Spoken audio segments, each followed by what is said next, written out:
My dad was especially influential in regard to sports and things like that. He loved sports, loved wrestling. And we go to Florida, and I'm still a young kid, about 9 years old, and they didn't have any wrestling. And so I just grew up playing baseball and things like that.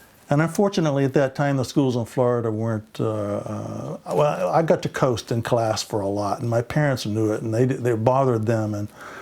And so they asked me at the end of my 7th grade year, would you like to go away to school, to a private school, to a school in Tennessee called St. Andrews? I didn't give it too much of a second thought. I went, yes. After my 8th grade year of football, the choice came about, well, are you going to go out for football, or are you going to go out for basketball, or are you going to go out for wrestling? There wasn't a choice as to whether you were going to go out for something or not. In the end, I went out for wrestling and made the varsity team in the 8th grade. I guess in Tennessee in the 8th grade you were allowed to wrestle varsity if you could make the team. And I did. I think my record in high school was like 80-1. I had a good feeling for wrestling. I just didn't go to my back. And I still had the motto later on when I went to college. It was sort of the idea that, hey, every match is an opportunity. Respect all and fear none. But I had great success, and probably my best successes were at my senior year, when I actually got to go up to Lehigh to their prep school tournament up there, and I did win the tournament and got the OW in that too, and beat the kid actually who'd been OW the year before. That's how I wound up at Oklahoma State, because my coach in high school called up Myron and said, hey, you need to take a look at this kid. And of course, Myron took me and got me up there, and he didn't know what he had at first, because, I mean, my gosh, technically I was way behind the kids from Oklahoma and other kids who went to Oklahoma State. I got to practice early, first practice, and in the room there was a guy over there in the corner, and he was doing pull-ups and push-ups beyond belief. And he drops off the pull-up bar, and he looks over, and I'm the only one in the room at that time. And he goes, hey, are you a wrestler? I go, yes. And he says, come here. And I thought he was just gonna just pound me to the dickens, just beat the fire out of me. And he was chiseled. He was Joe James, the heavyweight. And he and I would drill over and over and over again. And that's why I progressed as fast as I did, because I had someone who was willing to sit there and do that, who wanted to do it. And I didn't stay the same. I had help from a lot of people. I mean, even Yojiro, who was my roommate when we were freshmen there at Oklahoma State. Yojiro, I mean, he showed me how to do a pipe right. I was teammates with Bill Harlow at Oklahoma State University. Bill's a really quiet guy, at least he was in those days, and was a very hard-working wrestler, outstanding wrestler. He and I were NCAA champions along with Yojo Yotaki my junior year and his senior year in college. Bill Harlow was one of our great light heavyweights. He had tremendous speed, very strong, and very smart as a wrestler.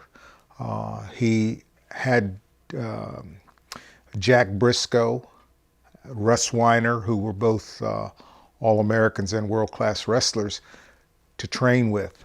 Plus he had Myron Roderick, one of the greatest coaches of all times. But Bill was mentally tough, very intelligent, and he had a tremendous amount of determination. There are very few heavyweights or light heavyweights that could do the things that Bill Harlow could do. You can't take anything away from Myron Roderick in college. I mean, that guy, technically and up here, really did the right things with me and with the team. And I learned so much. He minimized, because of the style that he taught, he minimized everyone else's opportunities to beat you. Toughest opponent that I couldn't beat was probably Dean Lahr. I was a sophomore and he was a senior. And I look back on it and I go, wow, he was just unorthodox in the respect that he had such great flexibility, and he was strong and he was quick, technically solid. I couldn't beat him as a sophomore. Tom Peckham, he was hard to beat. Holy mackerel, powerful, just tough as nails. One of the toughest matches I had to wrestle was against a guy by the name of Don Buzzard from Iowa State. I had a great match with Greg Strobel at the 1974 National Tournament, Open Freestyle Tournament in Colorado Springs. So Bachman was extremely hard to wrestle. I mean, I wrestled a lot of really good people. I really enjoyed it, though.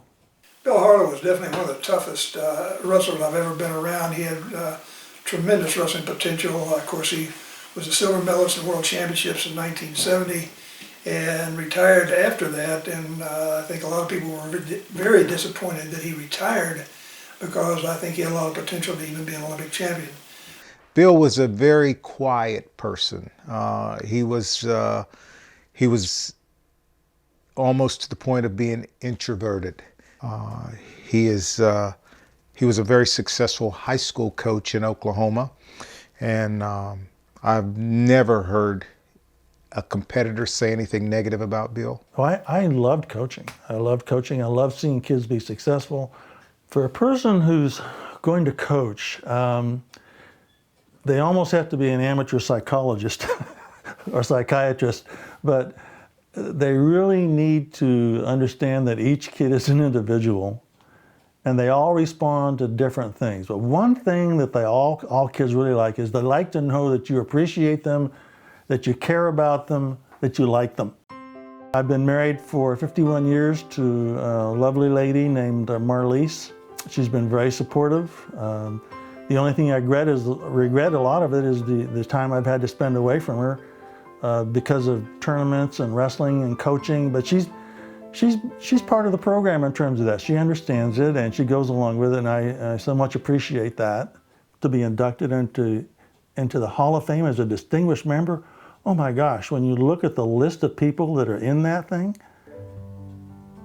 it's almost beyond description. I'm astonished, flabbergasted, pleased beyond description, excited about it. It means a tremendous amount.